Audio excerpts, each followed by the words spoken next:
All right, Mission Impossible 4 Ghost Protocol. Watched. Where does it rank? I'll get to that. Welcome again, buyers of the things. It is I, Jonathan. Did I say Jonathan? Jonathan.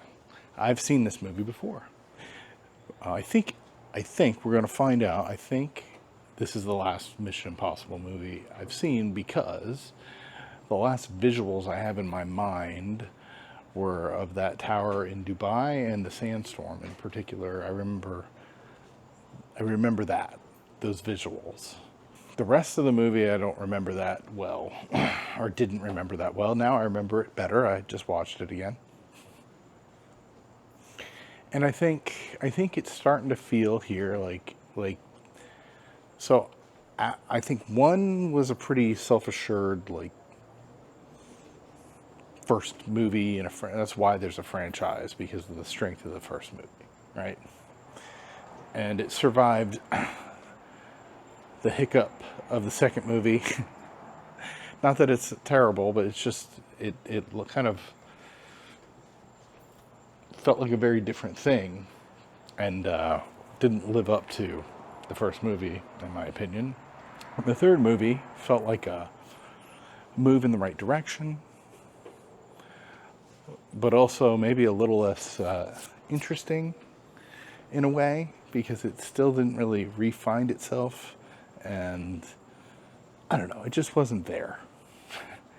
This movie, the fourth movie, it starts to feel like the franchise is starting to know what it is again, or it's starting to learn what it is or something as a franchise. And it connects to the third, although it's not clear how connected it really is going to be until the end of the movie, pretty much. And I enjoyed all that, and I enjoyed the twisting. And I'd say the stunts in this movie are probably, especially the Dubai Tower in particular, is probably the best stunt up until this point. But does it beat the first movie? No, I think everyone knows the answer. I don't think any of them are going to. I'll be surprised, but I'm open to it.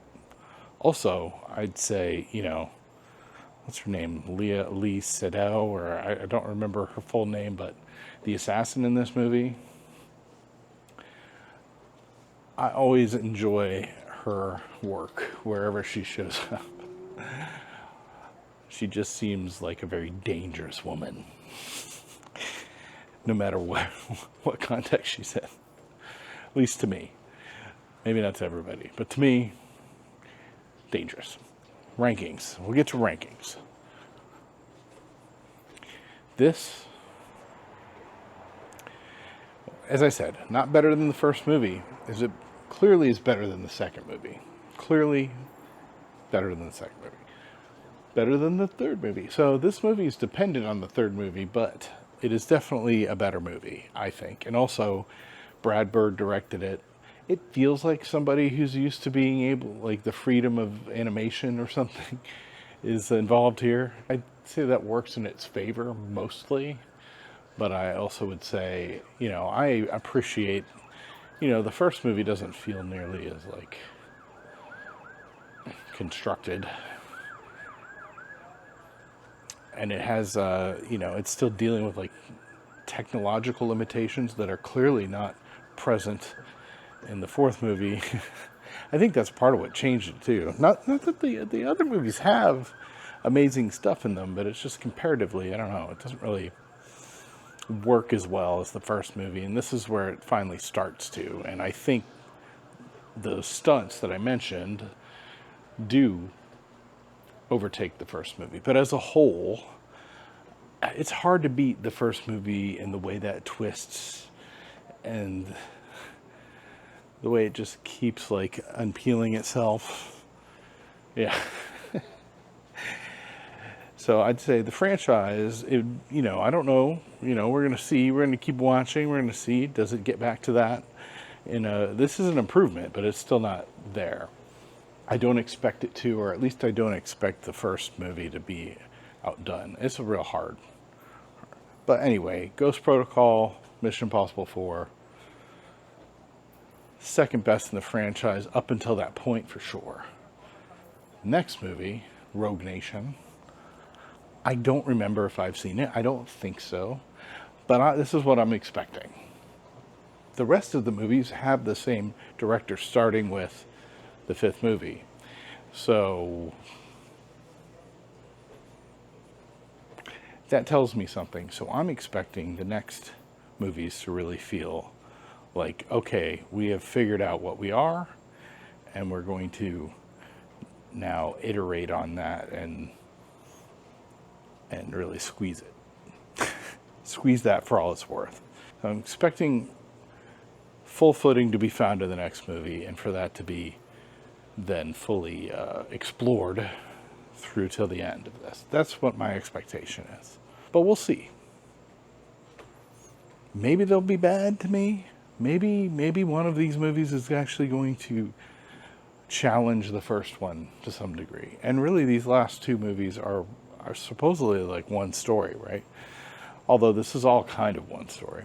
So I don't know. I don't really know. I haven't read anything. I don't, any details. I really don't know what the situation is going to be. At this moment, I think, are these movies worth rewatching? 100% the first movie is always worth rewatching. I think you can skip the second and the third movie. But I think just for the stunts alone, the fourth movie is required. And I will say, back in the third movie, Philip Seymour Hoffman, I mean, it's always good to, I don't want to just like brush that guy aside because, his work, very good. So, but if you're going to be picky, first movie, and I'd say this fourth movie is probably worth it just for the stunts, but it might be skippable. We'll see. We'll see. That's another quick. Can you skip from the first movie to the fifth movie and be okay? I have a feeling that, the only like fully skippable movie I have a feeling is the second one. But because everything else, like, there is a bit of like a larger story arc going on. Unless, I don't know if there's still something going other than Luther Bing Rames being in the second too. But he's kind of barely in this fourth one anyway. So do it. Fourth movie.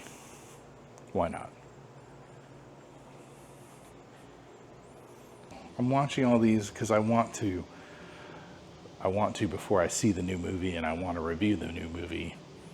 But I don't want to do that without having watched everything recently.